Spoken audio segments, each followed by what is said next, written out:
Assalamualaikum warahmatullahi wabarakatuh. Iki ngaji santai-santai apa? Muhasabah. Muhasabah itu kalau Kiai Jawa maknani itu ngoreksi diri sendiri. Jadi menghitung diri sendiri. Ini pas bidang yang saya tekuni tadi karena Habib Ahmad yang minta kemarin sama ibu siapa dari Indonesian Power itu. Ibu Lia, saya turutin sekaligus saya sambil belajar terus tentang muhasabah. Dalam konteks Indonesia, muhasabah itu sudah jadi perilaku ya.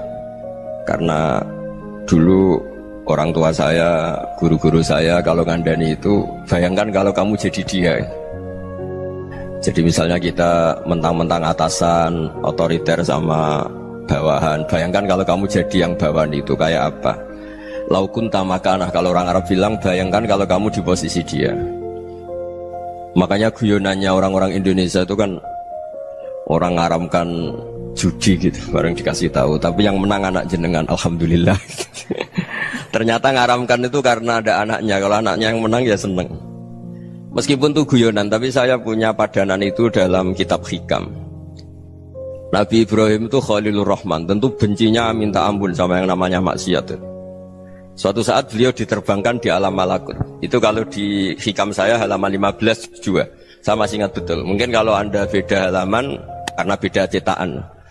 Setelah diterbangkan di alam malakut, diperlihatkan sama Allah. Ada orang pezina, ada orang syaribul khomri, ada orang mabuk, ada orang macam-macam. Allah tanya sama Nabi Ibrahim, bagaimana pendapat kamu Ibrahim tentang mereka yang maksiat? Kata Nabi Ibrahim, ya Allah, habisi saja mereka. Mereka hidup di bumi engkau, makan rezeki engkau, kemudian mereka tidak taat sama engkau. Singkat cerita, di fase itu, saya ulang lagi, di fase itu Allah nurutin sampai sekian peristiwa, mungkin 3 atau 4. Sudah setelah sekian tahun Nabi Ibrahim lupa peristiwa itu, kemudian beliau diminta menyembelih anaknya. Ini versi kitab Hikam. Memang versinya banyak tentang kenapa Nabi Ibrahim disuruh menyembelih anaknya. Ketika mau menyembelih anaknya, Nabi Ibrahim ragu. Huwa samratu fuadi, anak saya ini buah hati saya, kenapa engkau suruh menyembelih? Terus kata Allah, apa kamu tidak ingat ketika kamu saya angkat di alam malakut, kemudian kamu usul bunuh-bunuh, saya tidak mempertimbangkan usul Anda, tapi kenapa sekarang saya merintahkan kamu mikir? Gitu. Terus, ya karena ini anak saya ya Allah. Terus kata Allah, rumang samu wong bukan mata ini gak gawean kau sing gawe kowe enak wae usul mata ini. Sebenarnya saya yang bikin, kemudian Anda enak aja usul membunuh. Semenjak itu Nabi Ibrahim itu di eranya itu asfaqun nas, orang paling sayang sama manusia. Karena kadang kita keras itu ya kebetulan tuh udah anak kita, ada keluarga kita.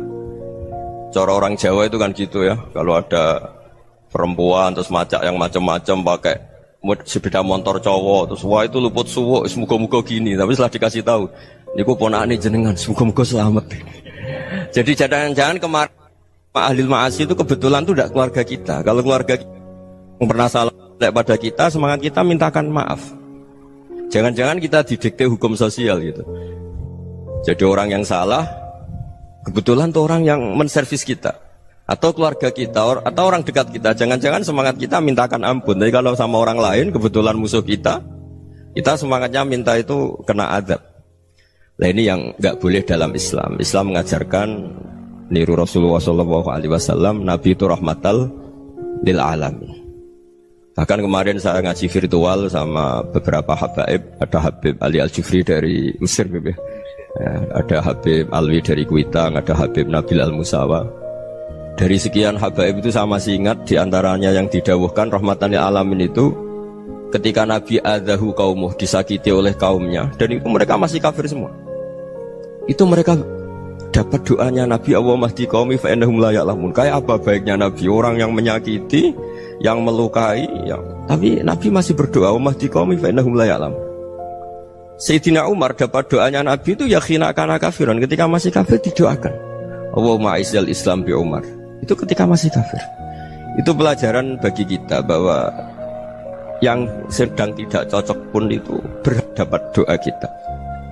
Ya doa supaya kondisi kita baik, hari tambah baik. Karena agama ini Saya berkali-kali bilang limangka nayarjuwa wal yaumal akhir. Agama ini diperuntukkan bagi yang selalu punya harapan pada Allah Subhanahu wa taala. Saya cerita muhasabah ini tentang hubungan kita dengan Allah. Di Indonesia itu banyak orang fasik, banyak orang nakal. Ya di mana-mana orang nakal itu ya mayoritas, wa aksaruhum fasikun. Tapi berkahnya harapan.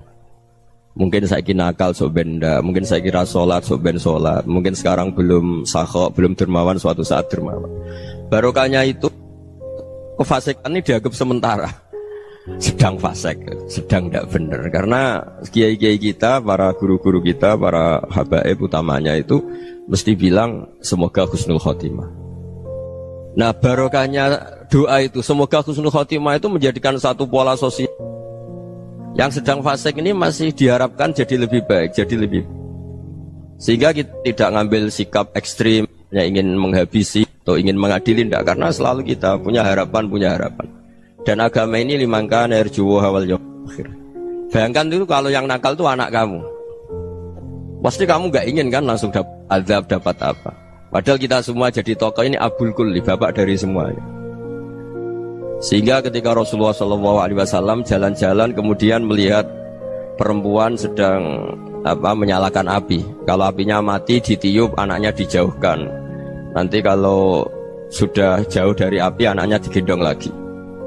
Terus kata Rasulullah, matur ke semua sahabat, ara'aitum anna hadhihi tarihatan waladaha 'alan nar. Apa kamu berpendapat bahwa perempuan ini akan melemparkan anaknya ke neraka? Tidak ya Rasulullah. Tidak akan seorang ibu melemparkan anaknya ke api. Terus kata Rasulullah, Allahu arhamu min hadhihi biwaladiha. Allah lebih rahman, lebih rahim dibanding orang tua ini kepada anaknya. Ini yang harus kita kenalkan terus, kita kampanyakan terus supaya orang hubungannya dengan Allah itu nyaman, asik. Sehingga dengan demikian selalu ada harapan bahwa yang sedang nakal ini suatu saat tobat. Kita tidak boleh menghukumi pasti begini, pasti gini, itu tidak wilayah kita. Itu juga yang dicontohkan Rasulullah SAW. Secara lahir Nabi itu nggak berkenan sama Wahsy, karena Wahsy itu salahnya salah fatal karena membunuh ahabban nasi ila Rasulillah, yaitu membunuh Sayyid Hamzah. Jadi ketika Wahsy tobat, Nabi itu terima tobatnya. Dan ketika beliau dengan basariyahnya agak siap ketemu Wahsy karena harus ingat Sayyid Hamzah, basariyahnya diturutin. Oke kamu iman, saya turutin, tapi jangan sering ketemu saya. Karena kalau ketemu kamu, saya masih ingat sama paman saya, Sayyid Hamzah. Kita bisa ngelola seperti itu. Kita tidak cocok sama orang, bagaimanapun mereka umat Rasulullah SAW, kita tetap mencintai mereka. Misalnya kalau beda agama, mereka sama-sama orang Indonesia, kita mencintai mereka atas nama warga Indonesia. Tapi kalau misalnya potongannya ora cocok, beda kultur, bawaannya itu mangkelno cara Jawa, ya bisa diilmoni, jangan ketemu. Wong sudah tidak cocok, ingin ketemu nyari solusi, roh ini tok seneng itu kan ya repot itu. Ya sudah kalau nggak pati cocok ya jangan sering ketemu. Dan itu kita bisa memanage seperti itu tuh bisa. Saya berkali-kali cerita tentang Imam Syafi'i. Kalau dikasih tahu ya Imam Abu Abdillah, panggilannya Imam Syafi'i, tetangga anda ini ternyata banyak yang nggak senang anda. Jawabnya beliau senang. Ya bagus kalau nggak senang saya, ndak utang saya kata. Jadi gara-gara saman seneng aku ngatur aku ini kan. Nah mungkin saman rasa seneng kan ya enak. Jadi hidup itu dianggap happy. Kalau seneng ya teman silaturahim, kalau nggak seneng ya nggak bakal utang gitu. Baru kayak rasa seneng itu nggak ganggu. Gitu. Jadi dulu itu orang bisa ngelola seneng ndak seneng itu bisa. Karena ada kearifan hubungan dengan Allah Subhanahu wa ta'ala. Hidupnya selesai karena masyghul bi dzikrillah, mereka sibuk dengan Allah. Makanya kata ulama-ulama tasawuf, kamu jangan melihat manusia perilakunya, tapi kamu juga harus ingat yang gerakkan semua itu Allah Subhanahu wa ta'ala. Dengan demikian kita faroh, kita senang.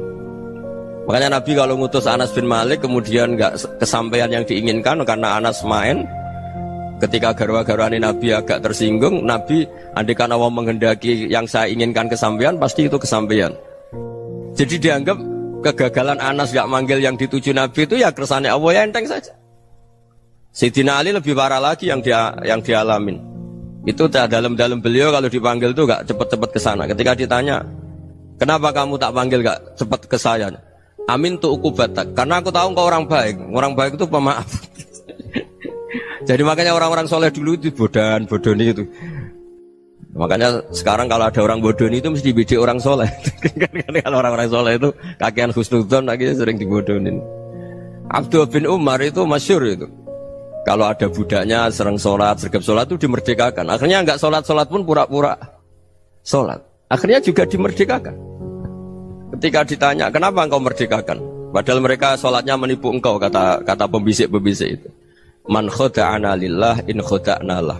Dia nipu atas nama Allah, berarti saat tertipu juga atas nama Allah. Enggak masalah dong, semuanya demi Allah Subhanahu wa ta'ala. Jadi ketika kita ketemu mensifati Allah Ta'ala itu ghafir, Allah pemaaf. Jangan kamu nggak fair untuk diri kamu nyifati Allah ghafir, pada orang lain Allah kamu sifati syadidul iqab. Jadi Allah kamu atur, kayak MC tadi ngatur saya. Jadi Allah itu apa? Kalau pada saya ghafir, kalau pada musuh saya syadidul iqab. Itu nggak fair. Kalau Anda punya harapan kepada Allah karena Allah Rahman Rahim, Allah ghafir, sebenarnya Allah pada musuh kita ya bisa saja Allah ghafir, bisa saja Allah Rahman Rahim. Sehingga kita melihat orang lain yang kita tidak cocok itu ya enteng saja. Itu min ummati Rasulillah sing tanaluhu syafa'atuh, tanaluhu sa'atu rahmati, tanaluhu fair. Jangan dengan kita kayak mesti dapat rahmat. Jangan orang lain kayak Allah pasti syadidul iqab. Itu tidak boleh. Sehingga ketika ada orang Badui, singkat cerita orang Badui ini kencing di masjid, semua sahabat membentak dia. Yang enggak bentak hanya Nabi tok. Saking mangkelnya orang ini karena semua sahabat bentak kecuali Nabi. Setelah dibenarin Nabi, terus Nabi nyuruh sobu ali dhanuban min ma'in. Setelah disucikan masjid itu, dia berdoa keras sekali. Allahumma arhamni wa Muhammadan wa la tarham ma'ana ahadan. Ya Allah, yang berhak dapat rahmatmu hanya saya dan Nabi Muhammad, yang lainnya jangan gitu. Karena yang lainnya itu jengkelin, gitu aja saya salah dimarah-marahin gitu. Jadi kalau kamu doa terbatas ya kayak orang Bedui ini, kayak orang Arabi. Apa kata Nabi? Laqad tahajjarta wasi'an. Allah yang rahmatnya luas menjadi kamu sempitkan. Karena kamu mau atur Allah hanya Rahman pada Indonesian Power, pada NU, pada kita yang orang lain nggak perlu dapat. Itu kan kasihan Islam, karena Islam terus nggak dimiliki semua orang. Allah nggak dimiliki semua orang, Rasulullah nggak dimiliki semua orang karena dipek NU, dipek ormas tertentu, dipek nggak boleh seperti itu. Nggak boleh takhasyar tawasian, kata Nabi, nggak boleh mempersempit zat yang rahmatnya itu luas. Ini semoga etika ini kita pakai di Indonesia. Yang sedang fase kita harapkan lebih baik. Yang sedang nggak dapat hidayah kita doakan dapat apa? Hidayah. Masyhur kan, makanya tadi saya mohon sama Habib Ali supaya Habib Ahmad supaya tetap mahalul qiyam, tabaruk sama Habib Ali. Di antara doa-doa di Simtuduror masyhur itu antuqa bilal mudhniba minnah bil ghufran wal musi'ah bil ihsan. Jadi harapannya para habaib, para orang-orang baik dulu ya, semoga yang dosa itu dimaafkan, yang sedang salah dibuka, bikin lebih baik. Nabi itu tugasnya juga gitu. Wastaghfir li dzambika walil mu'minina wal mu'minat. Nabi itu tugasnya juga memintakan ampun yang sedang salah.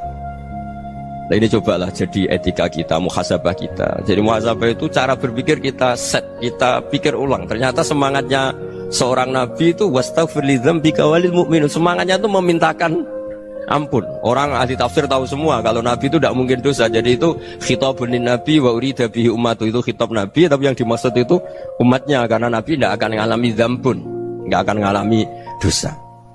Sekarang enggak, kadang-kadang kita ini kalau orang lain salah itu semangat. Kalau di perusahaan ada teman salah, apalagi pimpinan salah itu seneng, barokahnya salah bisa ganti kan gitu. Ya, jadi kalau mungkin di dunia tokoh juga gitu, barokahnya ada tokoh salah, kita yang jadi populer sendiri, tidak boleh seperti itu. Kita harus salimus sodri di jami'il muslimin. Jadi ini harus dilatih. Saya tadi matur sama Habib Ahmad, latihan kita jadi hidup. Nabi itu kalau resep jadi wali itu kata Nabi gampang. Kata Nabi, kalau kamu ingin disenangin Allah, ya sudah. Kalau kamu asbahta wa amseta gini-gini, perasaan kamu, kata Nabi, jangan punya perasaan ghil sama orang muslimin. Itu sudah wadzalika min sunnati. Makanya Nabi ngendikan la yablughni ahadun an ahadin syai'an. Ada yang baca la yuballighni ahadun an ahadin syai'an. Seseorang jangan melaporkan ke saya tentang salahnya yang lain. Fa inni akhruju ilaikum wa ana salimus sadri. Karena saya ingin ketemu sampean semua dalam keadaan salimus sadri, tidak punya perasaan apa-apa. Karena kalau nurutin membisik, nurutin informasi itu ya repot, karena orang pasti sepihak. Ada kiai yang top datang ke kampung-kampung ning desa-desa, kata yang seneng itu punya akhlak. Wah itu bagus orang besar datang ke kampung-kampung. Kata yang nggak seneng, Oh itu jobnya kiai kecil kok diambil, itu kan ya kasihan itu kan sudut pandang. Makanya saya sering bilang akal kita ini cukup untuk mentasdik Rasulullah Shallallahu Alaihi Wasallam. Meskipun perasaan kita kadang orang Jawa itu beda. Saya berkali-kali bilang sama peneliti dari Jogja, kenapa sih Gus para nabi itu kok poligami istrinya banyak? Nabi Dawud katanya itu berapa? Nabi Sulaiman malah jumlahnya agak terbatas ini. Nabi Muhammad itu paling sedikit. Saya tanya gini, perempuan itu orang lemah, jadi kalau nolong orang satu gimana baik, kalau nolong orang dua ya lebih baik, ya sudah kira-kira seperti itu. Paling tidak akal kita masih tahu kalau orang baik itu kan mesti baik, nolong orang satu baik, nolong orang dua ya lebih baik, nolong orang tiga lebih baik. Tapi kalau kamu orang nggak baik, satu saja kamu terlantarin, kamu miskinkan, kamu ya tinggal diukur kan. Kalau orang baik nambah baik, tapi kalau orang buruk tambah buruk. Nah itu akal kita bisa menganalisis kenapa sih nikah itu ada yang poligami, ada yang enggak. Sudah ukur saja diri kamu. Misalnya kayak saya elek keriting, rabi terus, memperbanyak wong elek, orang perilaku netok, raine dadi elek kabeh gitu. Tapi nak kowe ku ganteng, alim, ganteng, sugih, anake ganteng-ganteng, berhubung kowe saleh ahli swarga kabeh, mertua yo bangga karena karir kamu meyakinkan. Ini mertua kamu aja gak bangga mau nambah.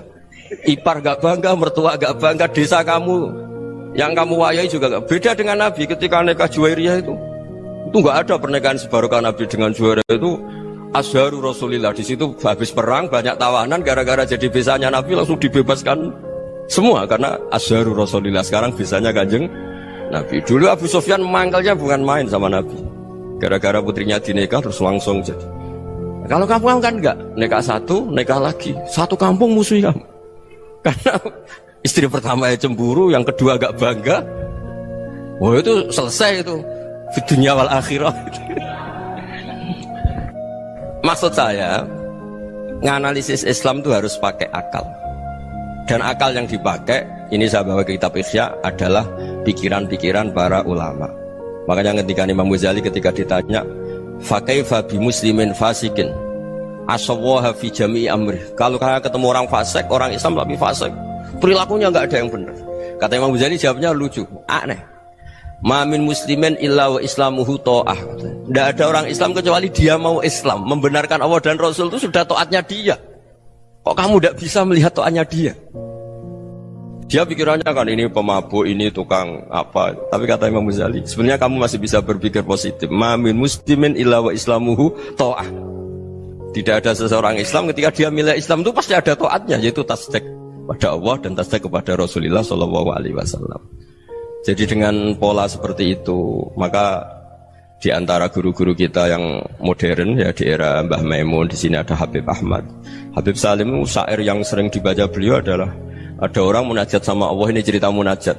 Itu orang itu ngendikan gini, ana muznibun, ana mukhtiun, ana asi, huwa rahimun, huwa ghafirun, huwa afi.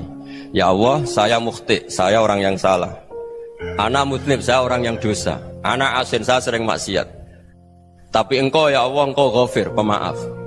Engkau rahim, maha pengasih. Engkau afin, yang mudah memaafkan. Kata orang ini, ya agak kurang ajar, tapi saking senengnya sama Allah. Qobal tuhunna salasatan bisalasat. Ya gini saja ya Allah, sifat engkau diadu dengan sifat saya. Engkau Tuhan, Gusti, nggak boleh kalah katanya. Terus wasatah liban ausofu ausofi, dan engkau pasti pemenangnya gitu. Jadi ada orang rayu Allah dengan cara seperti itu ya ada ya. Saya ini manusia, salah saya banyak. Engkau ampunannya banyak. Engkau Tuhan, Gusti, nggak boleh ampunan Anda, ampunan engkau kalah dengan salah saya. Nggak boleh Tuhan kok kalah. Jadi untuk supaya orang punya harapan gitu. Banyak juga wali-wali yang jadab ketika datang ke makam Rasulullah SAW. Itu kalau dongo ya agak kacau sebetulnya, cara syariat agak kacau. Ya Allah, engkau punya dua pilihan. Jika engkau menjadikan saya soleh, surah habibuk, yang senang kekasihmu, yaitu Rasulullah SAW. Tapi jika engkau menjadikan saya fasik, surah adubuk, yang senang itu setan. Monggo jenengan mau menyenangkan kekasih jenengan, mau menyenangkan musuh jenengan, monggo jenengan bebas kok memilih. Mestinya Allah ya senang menyenangkan kekasihnya. Jadi ya, intinya Allah dipaksa untuk menjadikan dia orang soleh gitu. Jadi kayak kemarin itu Pak Gus siapa yang kesini itu kuliah ke sini itu sama Habib Ahmad. Saya pertama nggak mau, lama-lama Habib Ahmad. Ini gimana Gus? Orang taunya saya dekat jenengan, kalau nggak kasil saya waduh Beb. Ini kayak doanya wali yang tadi. Nggak punya pilihan, Beb. Nggak ada pilihan. Jadi saya mohon muhasabah itu dimulai cara berpikir. Makanya di sini sebetulnya tag ini supaya dapat barokahnya Ihya. Ini kitab yang disenangi para habaib, para ulama. Sebetulnya tag di muhasabah itu redaksinya gini ya, yang lengkap. Hasibu anfusakum qabla an tuhasabu wa zinuha qabla an tuzanu wa tahayya'u lil ardil akbar. Jadi ada kata wazinu, jadi ukur. Perilaku Anda ini diukur, ditakar. Misalnya kita sebagai suami kan ya punya hal-hal yang kita tidak ideal. Corong Jawa mesti pesek, cara rezeki ya pas-pasan ya. Dan kita juga kalau makanya agak boleh tanya istri begini, apa saat cinta pertama Anda? Pasti Anda kecewa. Orang jadi istri hanya korban terakhir itu. Sudah. Karena orang kalau ngelamar kemana-mana gak jadi, yang jadi istri itu pasti korban terakhir itu. Jarang istri pilihan pertama, jarang. Ayo semua yang nikah. Rata-rata itu pilihan Anda pertama Pak, dari sekian ditolak di mana-mana terus. Ya perempuan terakhir. Kamu juga korban terakhir gitu. Itu wali-wali dulu kalau ngandani kita itu sederhana. Antal ini masyhur diceritakan Habib Zain bin Semit dalam kitab Al-Manhajus Sawi. Anta lam tajid min nafsika kullama turid. Fa kaifa turidu min ghairika kullama turid. Kamu yang ingin ideal saja kamu tidak menemukan pada diri kamu untuk menjadi ideal. Kamu kan ingin ganteng, ingin punya uang banyak, ingin perilaku Anda sempurna. Anda saja yang punya keinginan tidak bisa mewujudkan keinginan Anda sendiri. Fa kaifa turidu min ghairika ma turid. Jadi anta lam tajid min nafsika kullama turid. Fa kaifa turidu min ghairika kullama turid. Kamu yang punya keinginan saja. Misalnya saya ingin punya uang banyak, perilaku saya selalu benar, gak pernah salah. Loh, saya yang ingin saja dengan diri saya gak bisa untuk benar terus. Kok kamu berharap orang lain selalu benar? Jadi anta lam tajid ya sama. Kalau kamu menuntut istri kamu itu ramah, neriman, apa kamu neriman sama wajah istri Anda gitu? Engko ya pola neng dindi jajaki sana jajaki sini, kamu sendiri ndak kona apa. Jadi itu nasihat yang luar biasa. Anta lam tajid min nafsika kullama turid, fa kaifa turidu min ghairika kullama turid. Kamu mau menghormati semua orang, ndak mau kan? Kemudian Anda berharap semua orang menghormati kamu. Kamu tidak ingin kan orang lain semua menghujat kamu. Sementara kamu enak aja menghujat orang lain. Makanya Rasulullah SAW luar biasa ketika bikin kaidah sosial. Apa la yu'minu ahadukum hatta yuhibba li akhihi ma yuhibbu li nafsi. Jadi kalau ukuran iman itu sederhana. Kalau sesuatu itu baik, nyaman bagi Anda ya bayangkan itu pada teman Anda. Misalnya Anda bangun tidur sudah acak-acakan, gak punya uang, utang jatuh tempo, kan gak ingin ketemu orang. Ya kamu jangan bertamu ke jenis ini karena dengan kamu yang alami juga gak siap ketemu orang. Makanya ada Habib Alim itu dilapuri sama seseorang.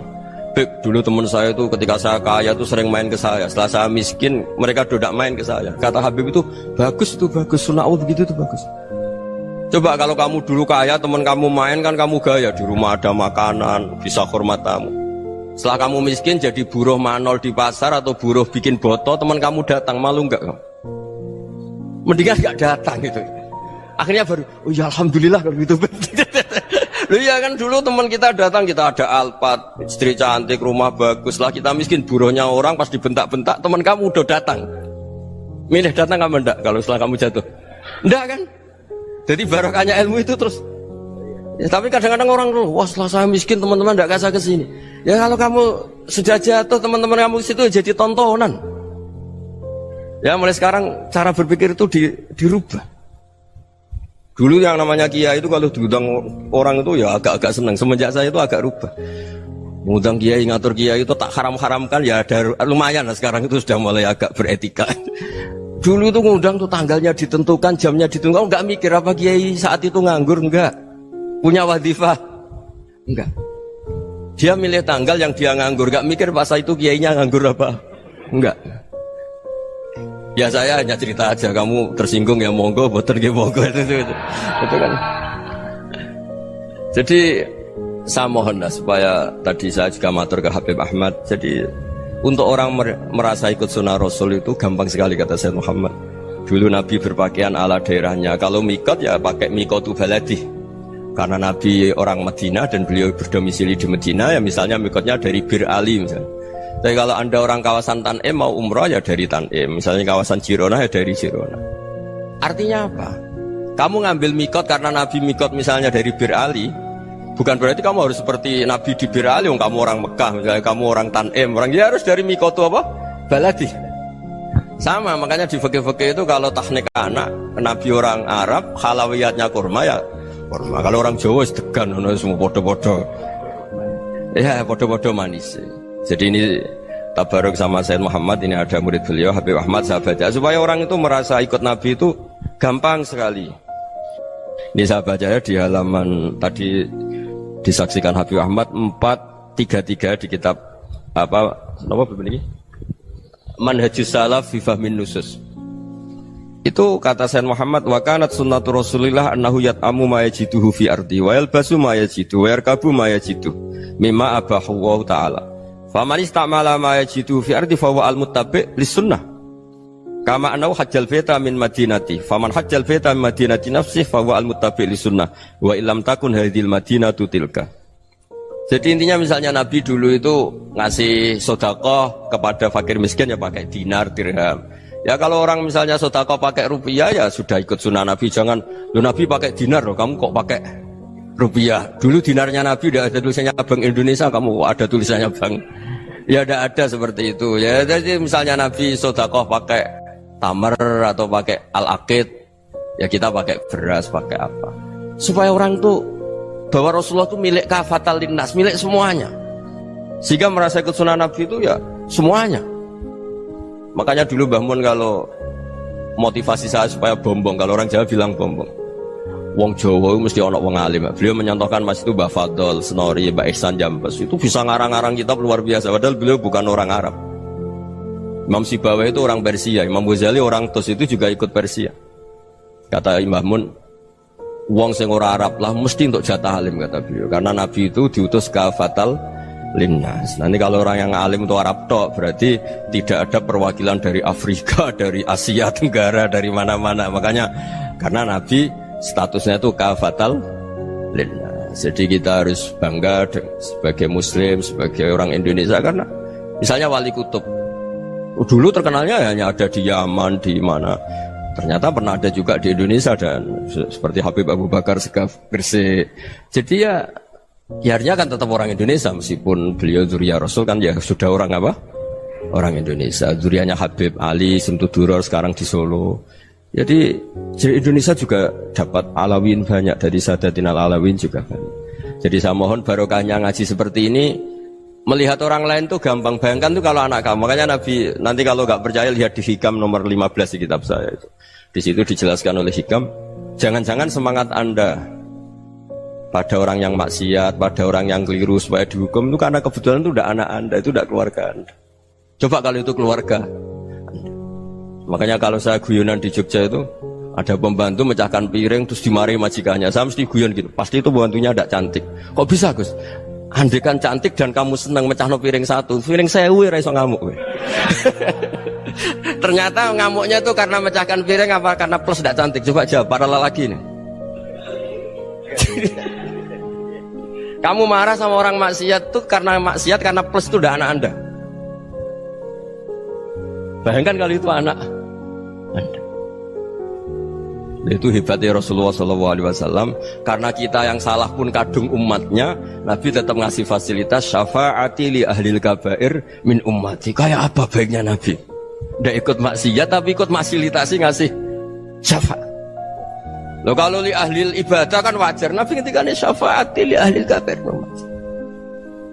Ya karena tadi logika yang dibangun Rasulullah itu logika yang luar biasa. Kita semangat orang lain kena hukuman itu karena kita tidak punya ra'fah, tidak punya rahmah. Coba kalau Rasulullah yang bil mukminina raufur Rahim. Semangatnya itu mendoakan supaya tobat, mendoakan diampuni.